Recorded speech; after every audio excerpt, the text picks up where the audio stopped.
Thank you, Donald, and a Happy New Year to everybody. How are your resolutions holding up? So far, I've kept to mine. More about that in a moment. But who can possibly have missed the dramatic events we've seen over the course of the last week in Iran?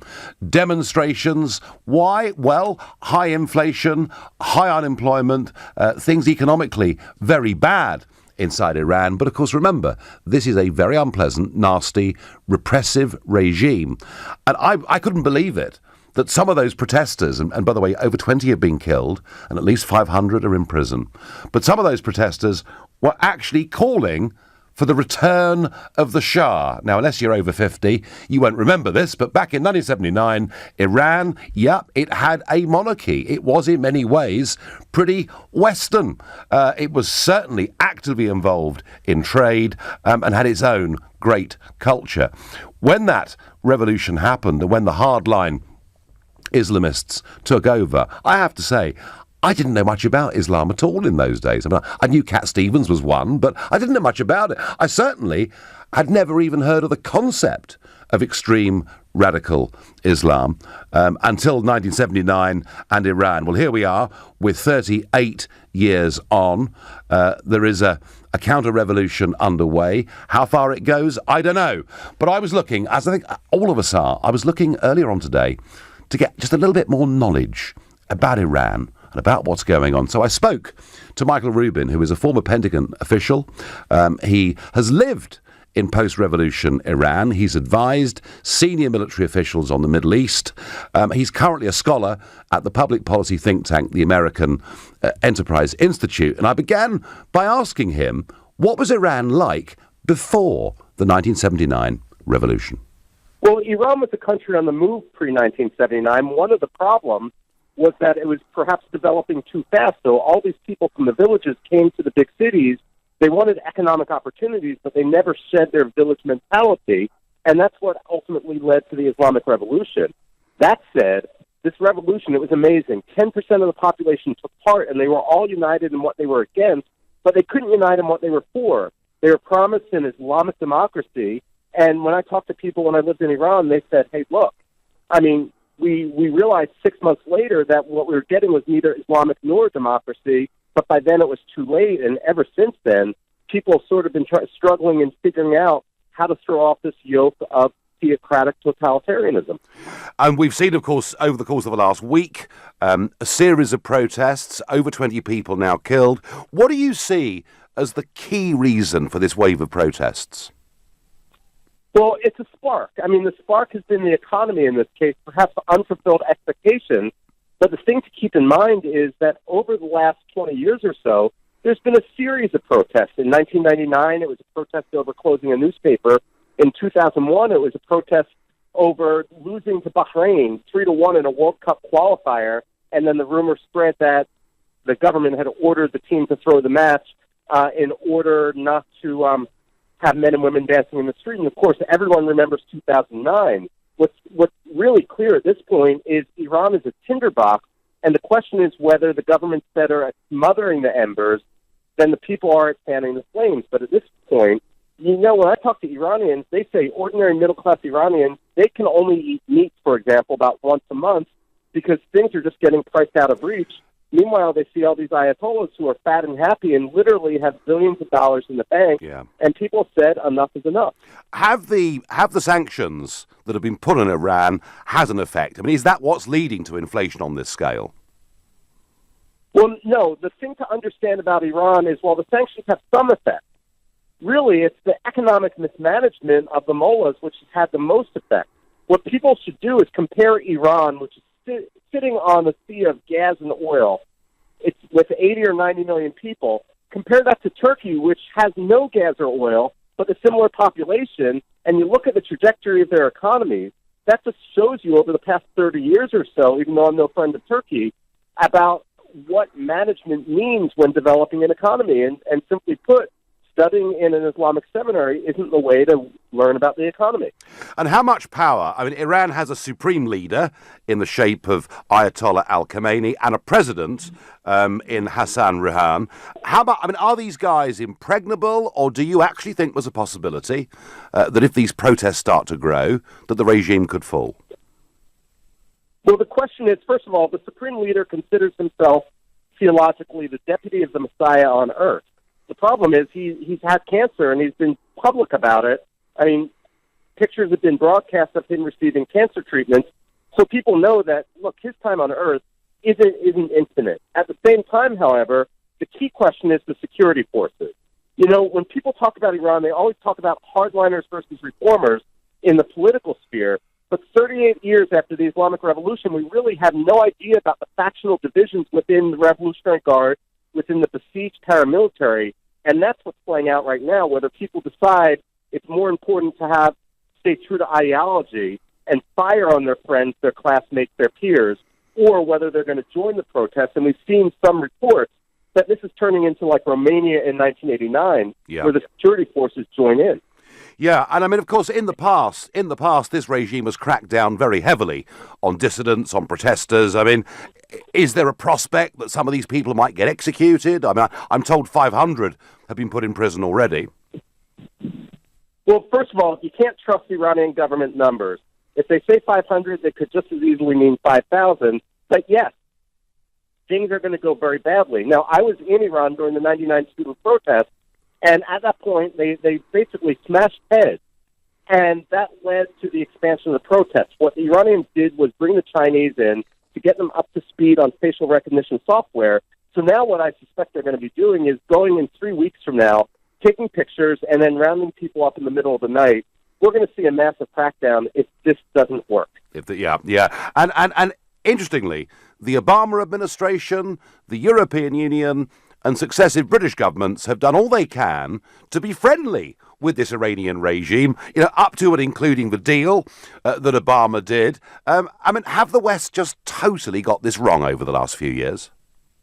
Well, absolutely. And not only did we get it wrong, we got it wrong repeatedly. Between 1998 and 2005, European Union trade with Iran almost tripled. The price of gasoline quintupled. 70% of that hard currency windfall was invested in Iran's nuclear program and its ballistic missile program. The man who was the National Security Council in Iran at the time doing the investing was a so-called moderate named Hassan Rouhani. I mean, why we expect to shower them with cash and then have that need to reform when so often it hasn't happened is beyond me.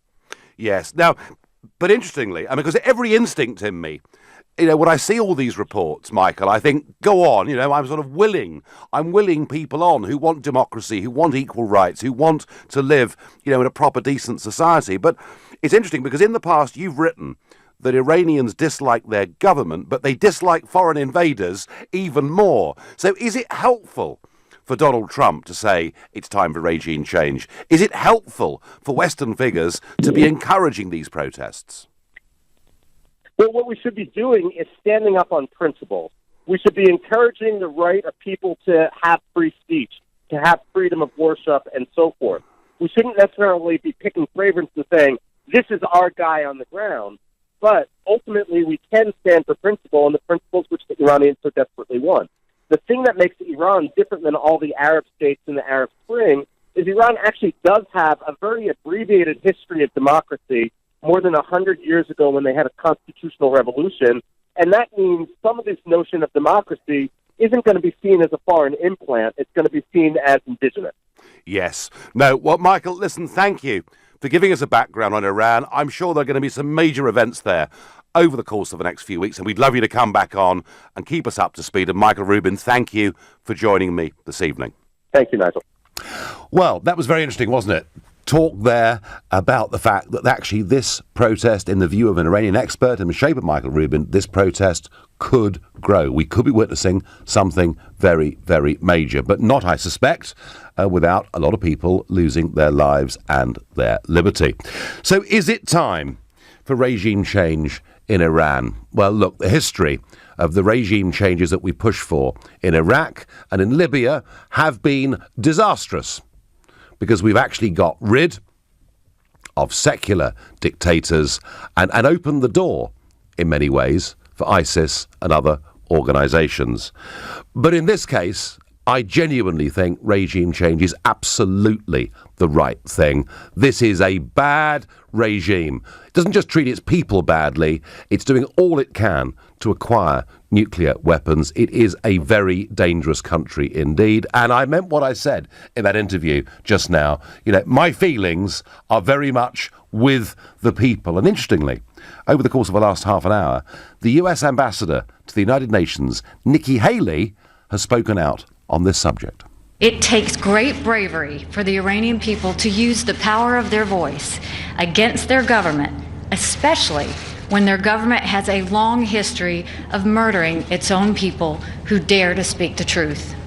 So we applaud the tremendous courage of the Iranian people. Well, I'm absolutely with Nikki Haley on that. I applaud their courage. It takes some real guts to go out and do what these protesters are doing. And as I say, they're not just complaining about lack of jobs, about high prices. They're actually in many cases calling for the return of the monarchy. It seems unbelievable, but it is really, really happening.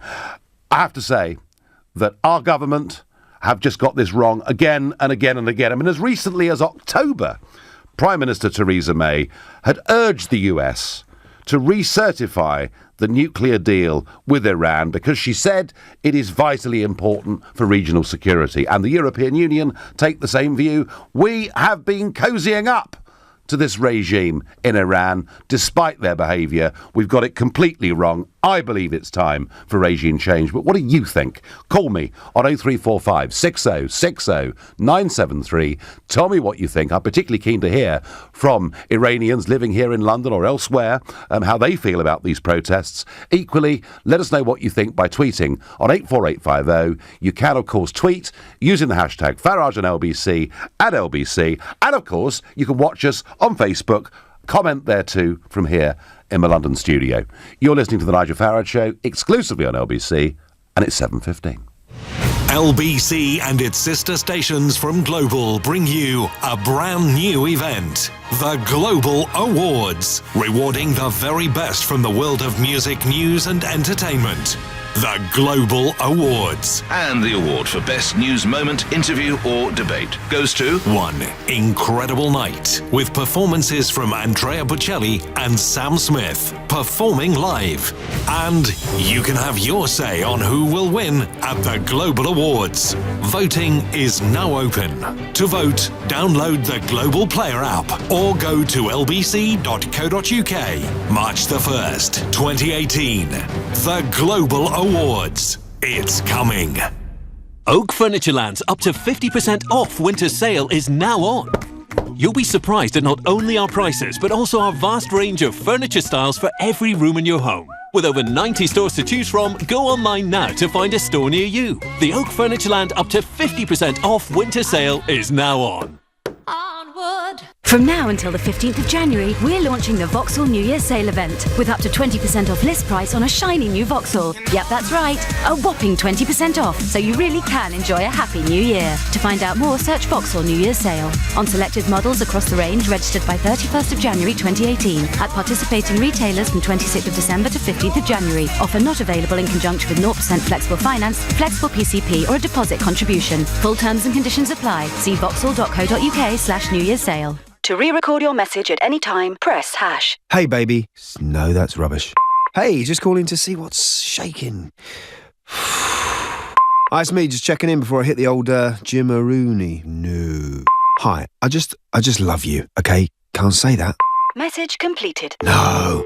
With Vodafone Pay-As-You-Go One, you can stay in touch as much as you like and never pay more than £1 a day. The rest is on us. Hi, listen, about that message. Search Vodafone Pay-As-You-Go One. The future is exciting. Ready? Vodafone. Opt in and spend £1 a day for unlimited standard calls and text plus 500 meg of data in the UK and or Europe zone. Terms and exclusions at vodafone.co.uk/pay-as-you-go1.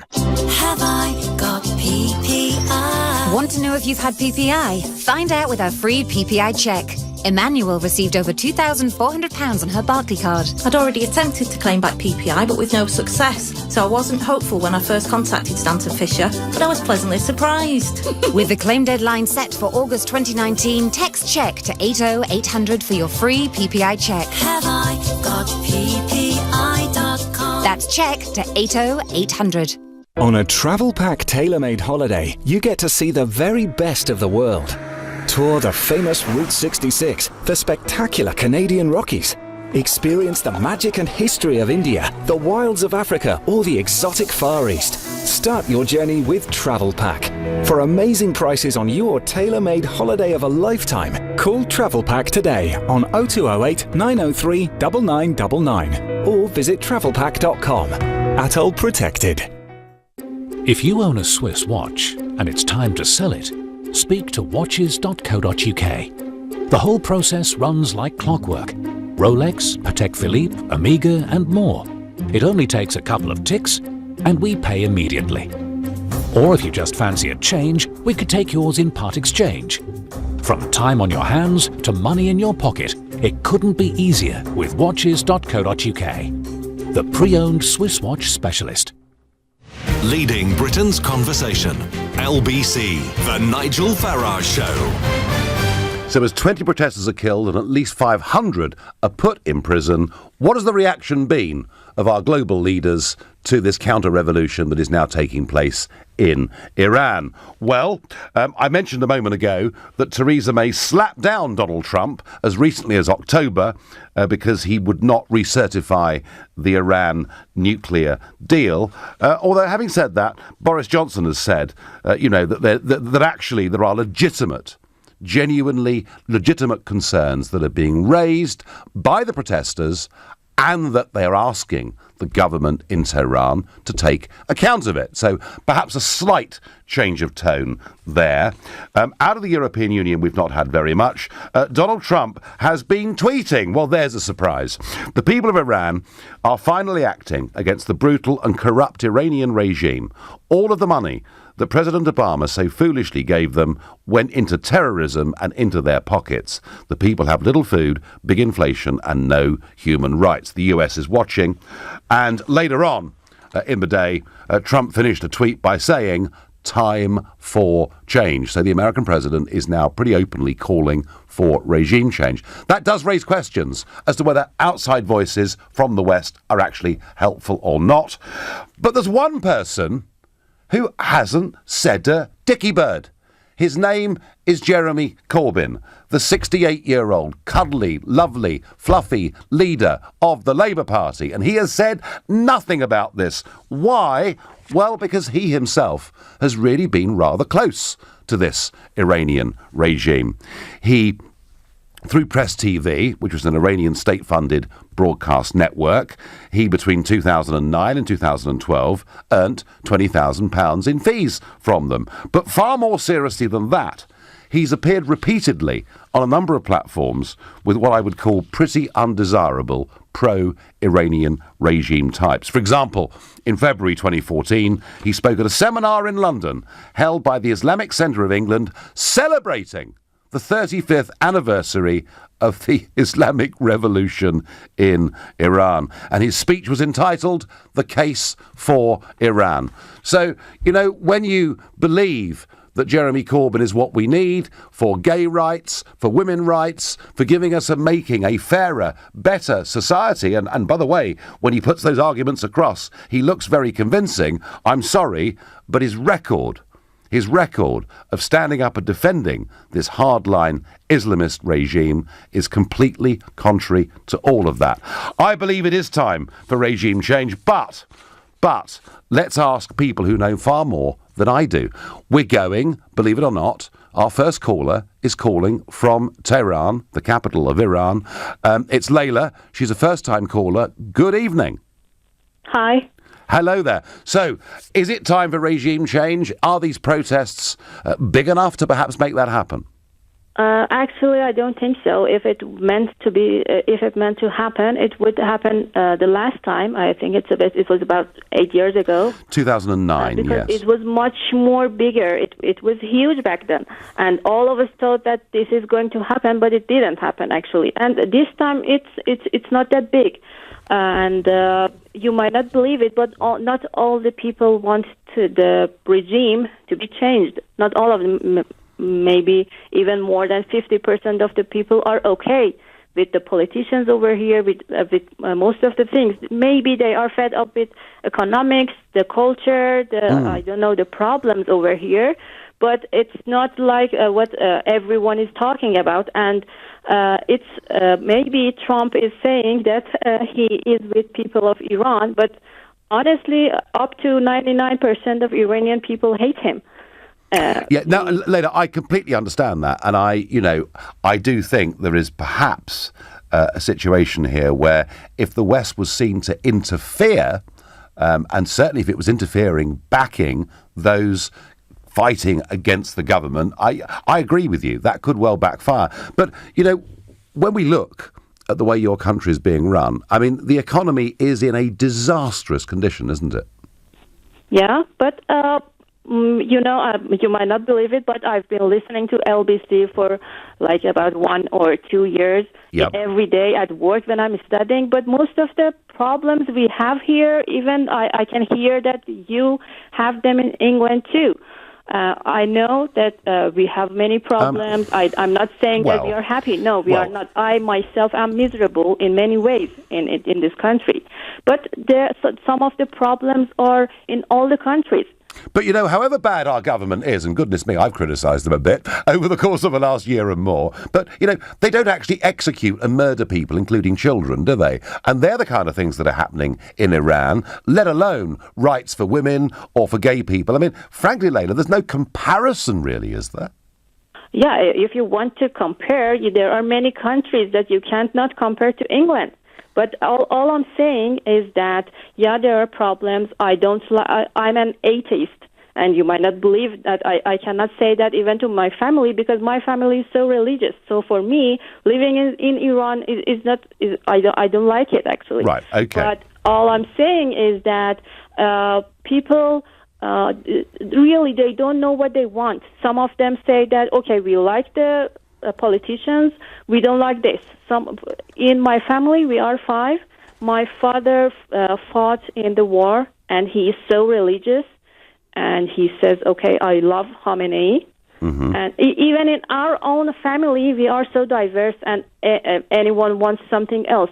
That's also the case between the people. And I'm sure Leila, I'm sure that's right. And yes, anyone that tries to portray the protesters as representing virtually everybody in Iran clearly isn't going to be right about that. I understand that. And I hope your life becomes a bit more cheerful in Iran. But Leila, finally, your analysis is that the 2009 protests were much, much bigger than this. So do you see this current wave just fizzling out in your view? No, I don't think so. You don't think so? Seriously, no one thinks that. Right. So it's going to continue for a long time? No. No? Because, for example, today, when I was coming back from work, and the things mostly start, the people come out after the dark when they are finished with work. And today it was so quiet. There were many police officers and stuff like that, but I don't think something really big is going to happen. OK, Leila, thank you very much indeed for your call. Well, Leila there making a very interesting point, because in 2009 there were some really very big protests against the government. In fact, there have been a series of protests repeatedly over the course of the 38 years of this hardline Islamic rule. Lots and lots of messages coming in from you. Ian Dennis says, those of us who have been around for a while were horrified by Obama's strategy of engaging with the Iranian theocratic government. Obama showing a green light to develop their nuclear capability was at best naive and at worst planet-alteringly dangerous. We now have Trump in power. There's at least a chance that the ordinary people can regain control of the situation. Well, Ian, I agree with that, but I just wonder, Trump may say things, but if America was seen to intervene in any way by perhaps providing support or arms for the rebels, I wonder whether the loathing of America in that country would mean that it could just backfire. No, I get. Hasn't the West had enough of encouraging revolt, as in the Arab Spring, and then leaving people high and dry? Why do we interfere in a sovereign country's affairs? Well, Generally, I agree with you. I was completely opposed to the Iraq war. I could not see just removing Saddam Hussein for the sake of it would make things better, and it didn't. I was livid about Libya. I couldn't believe what we were doing. I mean, now they have open slave markets in Libya. That's what we achieved by getting rid of, however much we may not have liked him. But actually, Gaddafi was not a religious hardliner. But I feel differently about this. I feel that if in some way the people were able to topple this theocratic, really deeply unpleasant, hardline Islamist regime, I think the world would be a better and a safer place. I wonder what Farza thinks, who's calling from Wapping. Good evening. Good evening to you, Nigel. Good. Now, are you Iranian, Farza? Yes, I am. Right. And I have been living in exile since 1982 in different countries in Europe. Now I settle in UK. And what I would like to add, I have been listening to this program and before Ian as well, people calling and just coming with a different argument. What I really and our cause does really do not need is the support from Trump or Netanyahu. Let us deal with it. Yeah. Because the difference, if I may add, the difference between 2009 demonstration and now it is, in 2009, it was all the major cities. Now, small cities all over the country, which is over 50 cities at the same time. In one city, southern part of the country, people have taken over the city. They have thrown all the Revolutionary Guard and the military and the police officers out of the city, one by one. And what it is, now we are one step ahead what we were in 2009. We start pointing and aiming against the Ayatollahs, not just the reform. Now reform is passed. We want the regime change, supporting from Trump and Netanyahu, so government and the Khamenei label us as the hands and the puppet of the Israeli or the Americans. We don't want that. No, I understand that, Farza. And so your point's very interesting. You think this revolt is far more widespread, perhaps, than my previous caller did.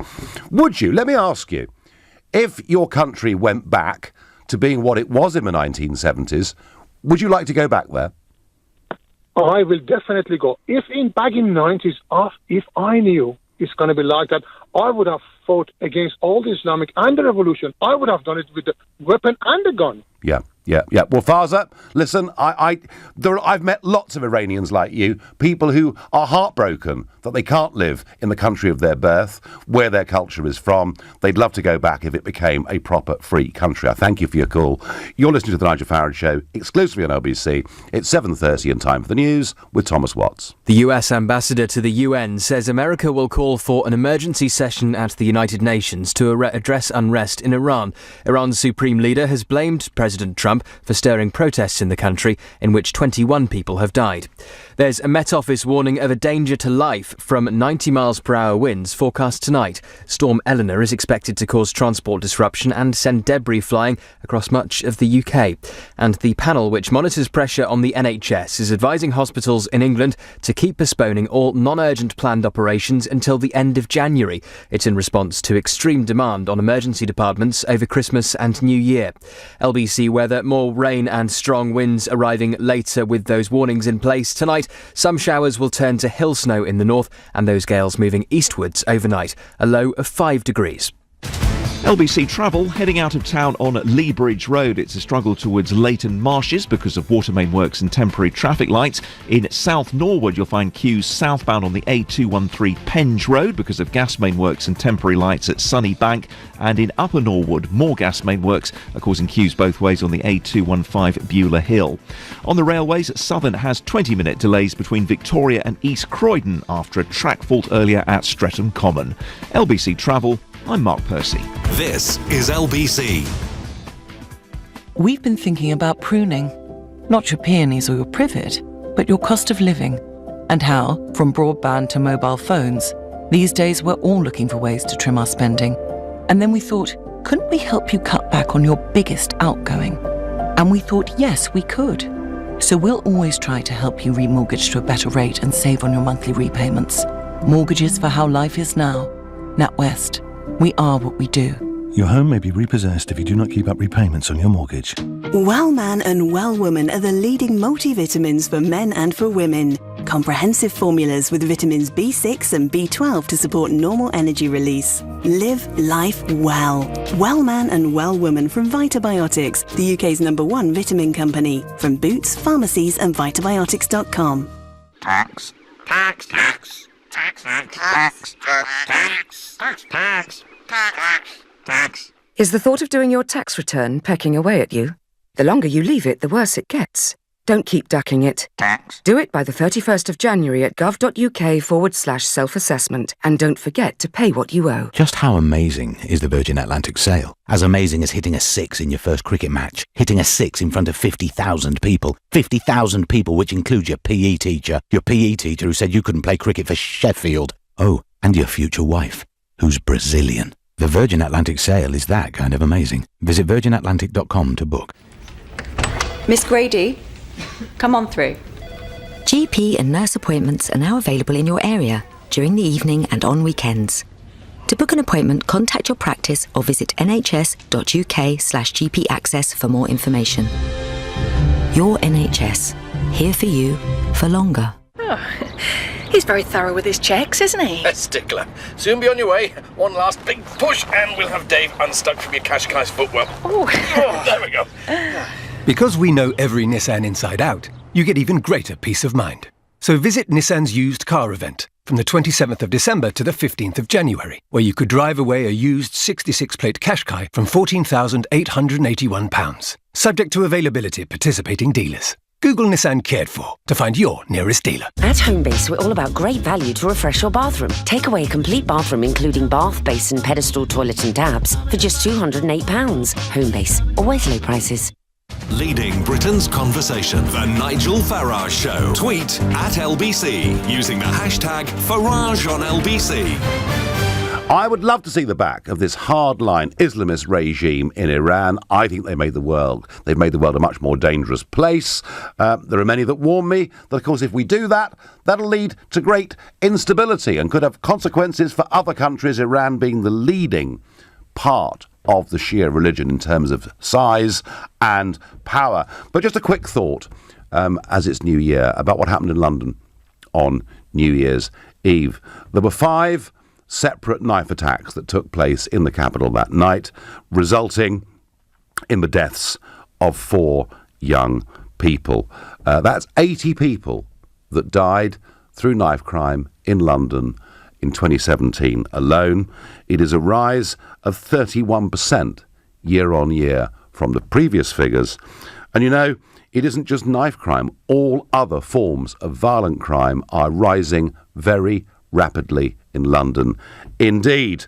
And I think that when Sadiq Khan, the Mayor of London, talks about these things, he tends to talk in platitudes. I would advise a bit less attacking Donald Trump and other world leaders you don't like, and we need some real tough community action.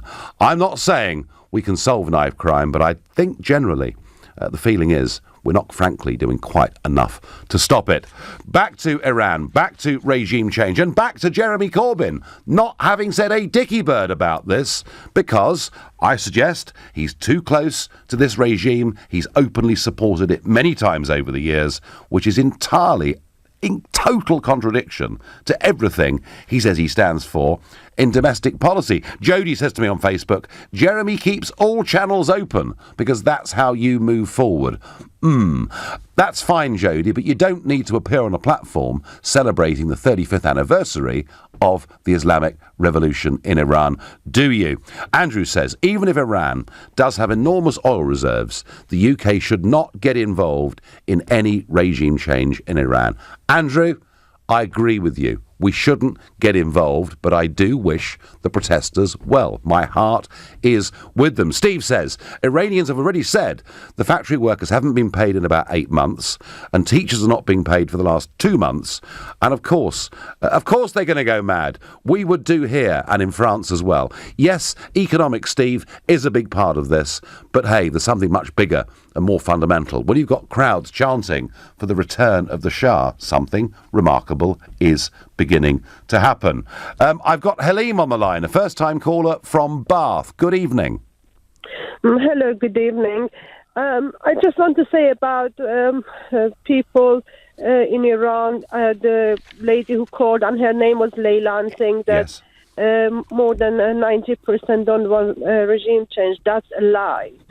Everybody, I'm sure it's exactly opposite. More than 90% of Iranian people, both inside Iran and outside Iran, want regime to change. People don't want this regime all from beginning.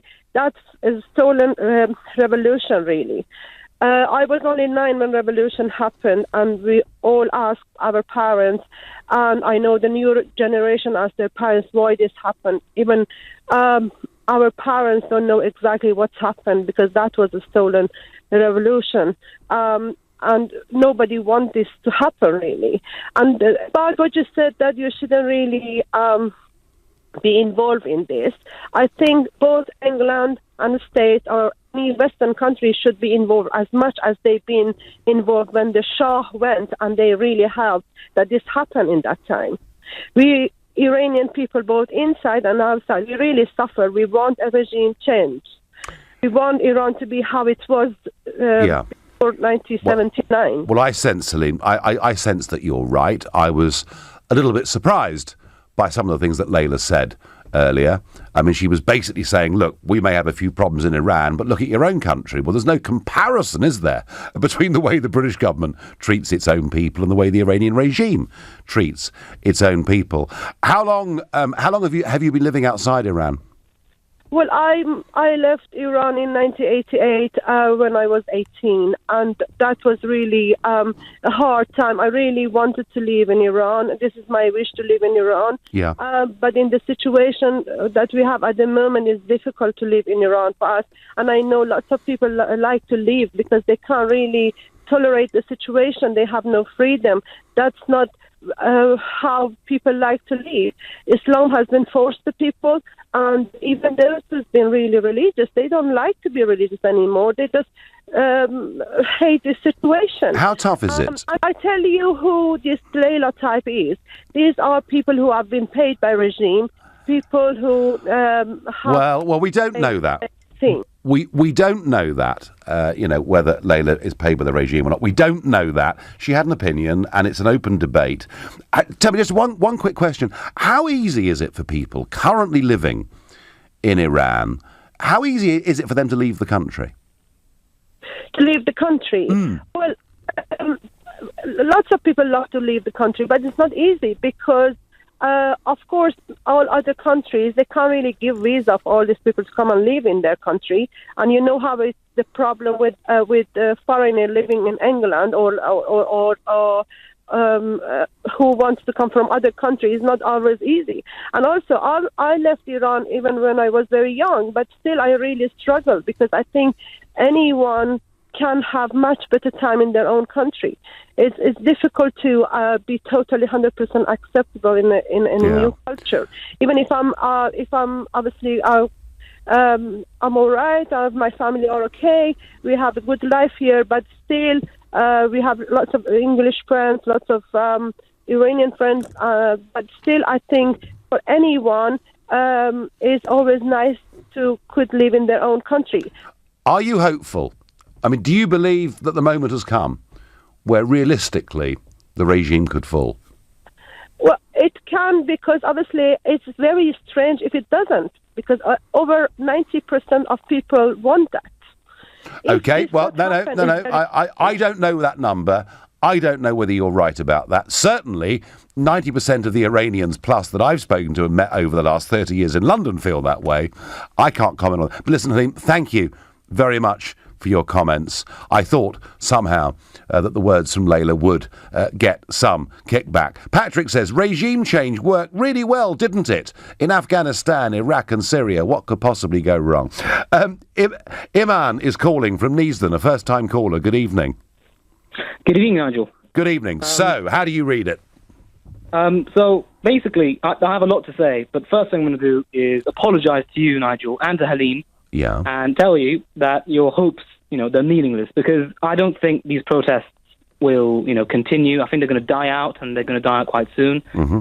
And I think the reason why they will is because, well, the moment I knew this, it was the moment where I heard slogans, for bringing back the Shah. Yeah. And I think there are a lot of economic problems. I think corruption's a big problem in Iran, as it is in many countries, and it is really unfortunate, especially in the banking industry and oil industry. But I've volunteered in a number of charities and independent charities, separate from the government, and I've spoken to a lot of the poorest people. And in the town of Mashhad, where the protests actually started, yes, in northeastern Iran, yes, and the poorest there, and I've spoken to so many. I know this won't represent everyone, but I've spoken to hundreds of them, and from what I gather, I think people they don't really have a problem with the regime. They don't really care. People don't care. Same way here, people in Britain, a lot of people are Republican. They don't care. They don't want to kill themselves trying to get rid of the monarchy. I think what they care about is the economy. But Iman, the monarchy, whether you like it or not, and by the way, most people in this country really do like it, but the monarchy does not directly affect your life. If you live in Iran today, you have rampant inflation, estimates of unemployment that are in some parts of the country as high as 60%, certainly over half the young people in the country without jobs, and without the ability, Iman, to speak freely and to live the way most of us in the West do. I agree with you. I agree. These are big problems, massive problems. But the thing is, it's not really the regime's fault. It's I think really. I think. Let me finish.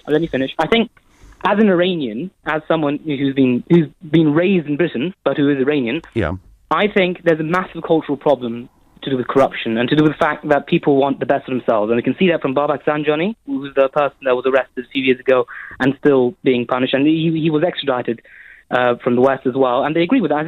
This kind of corruption is rampant. That's a big problem. So, Iman, there is a case for reform here, isn't there? Yeah, and you and I would both agree that there are a lot of things the regime is doing very badly. It should be reformed and changed. Let me ask you, how can it be reformed and changed unless it is through huge protests? I think you have to be honest, I don't know the solution. Neither do you. No one does. I think time will tell how it can be solved, but I do not believe that these protests will. No. You've made your point. You think this will fizzle out, and you're the second caller because we had Layla earlier saying to us that actually in Tehran it felt much bigger in 2009 than it feels there today. Iman, I thank you very much indeed for your call and for your point of view. You're listening to the Nigel Farage Show, exclusive at LBC. It's 7:45. Coming up at 8 on LBC, Clive Bull. New government guidelines say children should be limited to 2 small sugary snacks a day. But do these public health campaigns really make any difference? Clive Bull on LBC. Right, your car's all ready. Great. Who's that sticking out of the engine? Oh, yes, Simon. He's just giving a thorough last check. He does get stuck in. Yeah. Right, grab a leg. Oh, okay. Come on, Simon. Because we know every Nissan back to front, you get even greater peace of mind. So visit Nissan's used car event from the 27th of December to the 15th of January and get a deposit contribution of up to £750, plus 2 years servicing on selected nearly new vehicles bought with Nissan Finance. 9.9% APR representative. Nissan Finance. Subject to status and over 18s. Participating dealers. T's and C's apply. See nissanusedcars.co.uk. Google Nissan Cared For to find your nearest dealer. As an employer, I like to look after my staff. Like remembering birthdays and making sure we don't run out of tea bags, that sort of thing. But I'm also responsible for the really important things too, like providing a workplace pension. But I've no say in what's on the radio. Even if you only employ one person, you have to provide a workplace pension. It's the law. Get to know your responsibilities with help from the pensions regulator. Visit workplacepensions.gov.uk. Get more for less with Mobalpa kitchens. Stylish on the outside, clever on the inside, with up to 20% more storage space than a standard size kitchen unit. Order now to pay no VAT for a limited time only. Find your nearest Mobalpa kitchen studio at mobalpa.co.uk. We've travelled, been there, shared rum with the locals. That mountain was near impossible to climb, but we got to the top for sunrise. We've looked over the edge of the infinity pool into the valley below and floated above herds of elephants in a hot air balloon. We can tell you about it because we've travelled it. The Kuoni sale is now on, so pop into one of our beautiful stores for a down-to-earth chat. At Kuoni, our experience makes yours. Atoll protected. When your cold goes from bad to worse, what do you make? A hot honey and lemon drink? That won't cut it. Try Strong Stuff, Day and Night Nurse. Its 24-hour relief can knock out your worst symptoms, helping you to sleep well. Day and Night Nurse capsules, only available at the pharmacy counter. Refers to having capsules for day and night for cold and flu relief. Always read the label. Westway. It's here, the Westway Nissan January sale, with list price savings of up to 38% on a range of over 1,000 nearly new and used Nissans. Plus, there's up to £1,000 towards your deposit and up to 2 years free servicing, with representative 9.9% APR when you buy through Nissan Finance, subject to status. With up to £5,515 savings, the Westway Nissan January sale is way more than just a sale, so hurry. To find your nearest Westway, Google Westway Nissan today. The Nigel Farage Show on LBC. Call 0345 6060 973. Is it time for regime change in Iran? I think it is, but I do understand it could lead to all sorts of consequences, perhaps even bigger migratory flows coming to Europe. So there's nothing here that's easy or straightforward. But it is, I think, and we spoke earlier to Michael Rubin, a former Pentagon official, and he was making the point that actually what we need to do here is to stand up for principle, and the principle that people should be free and able to speak their minds and live their lives is, I think, the most fundamental point. Some great comments coming in. Lovely one here on Twitter. Gosh, I've got some fans out there. Nigel, you are a warmonger. Do you know, I've been called so many things over the years. I don't think I've ever been called a warmonger. So thank you, whoever you are. Illegal warmongering missions have no right. We should not be policing the world. I'm not arguing, whoever you are, anonymous, please put your name on next time. I'm not arguing that we should militarily involve ourselves. I think, in many ways, that could actually do harm to those that are out there protesting. And nor do I think the Americans should either. It is up to the people in Iran to sort this out. But, I repeat the point, my heart is with them. All the other attempts at regime change have been a disaster. Getting rid of the secular Arab dictators has made those countries worse, not better. But this is something that is fundamentally different. Ian says, if Obama had said the US was keeping an eye on what was going on in Iran, everyone would have said he was encouraging restraint.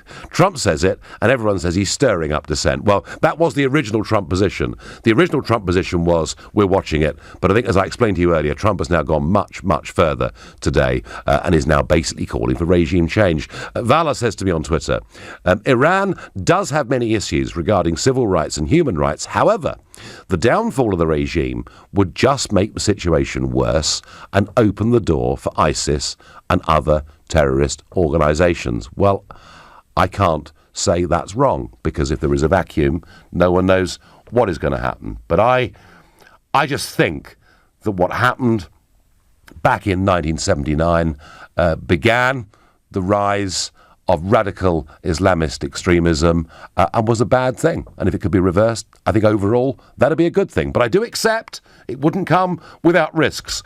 I wonder what Mike from Hemel Hempstead thinks. Good evening. Good evening, Nigel. Happy New Year to yourself. Happy New Year to you. So what do you think, Mike? Is it time for regime change? Or would time for regime change, but the West must not have anything whatsoever to do with it. Yep. Well, I'm with you on that. Because, as a previous caller said, we've tried this in Afghanistan, Iraq and Libya, and it's all gone pear-shaped. There's one major difference with Iran. They have a nuclear arsenal. Now, if one of their nutcases got hold of one of those, we'd all be in Queer Street. However, on the plus side, if there was regime change in Iran, then the likes of Hezbollah and Hamas would directly lose their support, which could be a major game changer in, say, Palestine and Israel. It'd do them a lot of favours. Yeah, I mean, they are developing their nuclear capability. That is absolutely right. Is Iran a big threat to us right at this moment in time? Well, I think increasingly it probably is. But, Mike, I'm with you. We mustn't get involved. We mustn't intervene. I'm 100% with Mike from Hemel Hempstead on that point. Time for regime change, for sure. Obama's policies have backfired. Pandering is over. The regime is awful, I get on Twitter. And I've got Mehdi on the line from Barnet, a first-time caller. Good evening. A very good evening to Nigel. First time I'm talking to you. Very good. Well, welcome. So tell me, what is your interest in Iran? Oh, I am an Iranian. Yep.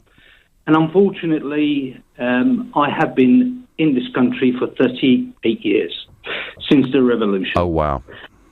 Well, the most beautiful country that I have known, I have travelled many, many places, but the theocratic regime, since 1979, not only interfered in the lives of people around the world, it has killed and executed its own people time and time again.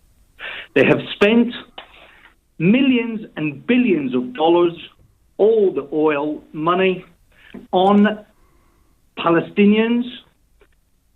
They've rebuilt Lebanon. They have rebuilt Iraq, and they're just about to rebuild Syria. They cannot possibly help their own people when there is an earthquake. They are incapable of looking inwards. And that's why these people are fed up with them. Now, many people in Iran do chant for His Majesty Reza Pahlavi. He is the only obvious choice. I totally agree with you. The only... Tell me, what age were you when you came to the UK? I was 19. You were 19, yeah. Correct. Yeah. So you remember Iran being a great place to live? Absolutely.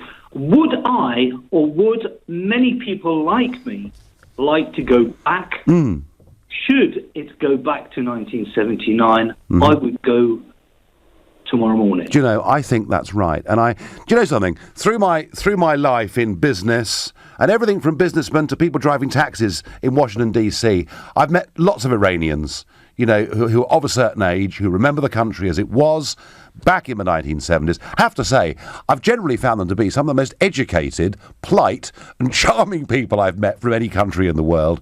And I think you're right. I think there are lots of you that would love to go back to Iran. Do you, just finally, Mehdi, do you believe in your heart that this particular uprising has any chance of success? That remains to be seen. But what we need to take note of in the Western world is that stop appeasing the Ayatollahs. Stop dancing around because of one reason or another. Let the people of Iran make their choice, and the choice is Reza Pahlavi. So do you think that the European Union, the British government and the Obama administration got Iran completely wrong? You said it, Jeremy. People like Jeremy Corbyn dance around this regime, take their money for their own gain. Also, when we have Mr. Johnson going down for a British Iranian, we do talk, but it ends there. We need to stop appeasing them. And allow... No, you've made that point beautifully, Mehdi. I thank you very much for that call and for that passion. And if you're listening, Jeremy Corbyn, we're all ears. We want to hear that you've changed your mind, that you are now going to condemn this awful, barbaric regime. People would love to hear that. And my final caller on tonight's show is Sina, who's calling from Woking. Good evening. Good evening, Nigel. It's a pleasure talking to you, though I'm not a huge fan of your policy. Well, that's okay. That's not, we don't encourage people to ring in because they support the things I stand for. This is about, it's about open, democratic debate. In fact, it's about the very thing that people in Iran are not. LBC would not be able to exist in Iran today, and that's the point, isn't it? Absolutely, yeah, correct. So, yes, my opinion is that, yes, it's absolutely the right time for a regime change in Iran. This is a lot different this time. This time, it's not about a dispute between the supporters of two different parties within the cleric regime. It is the mullahs and the rule of mullahs that are in people's, in demonstrators' crosshairs. they are now targeting the Khamenei, the very core of the whole Islamic Republic. People are chanting, no more Islamic Republic, just Iranian Republic. And there are a lot of people who are chanting for Reza Pahlavi. And, well, there are many, many people that are regretting their... So you're cheering them on from Woking, are you? Yes, definitely. Well, and I do really believe that if we regret what happened back in 1979, then Reza Pahlavi is the rightful heir. Okay. Zina, I thank you very much for your call. I thank you for all the calls. A large number of Iranians living in London and one also in Tehran on the show this evening. This story is going to run and run. You've been listening to the Nigel Farage Show here on LBC. I'm back tomorrow night from 7. Coming up at 10 tonight, it's Nick Abbott in for Ian Collins. But up next this evening, it's Clive Bull. Nigel, thank you. Coming up later at 9, it's the Health Hour. Dr. Sneh Kemker is here this week to answer your medical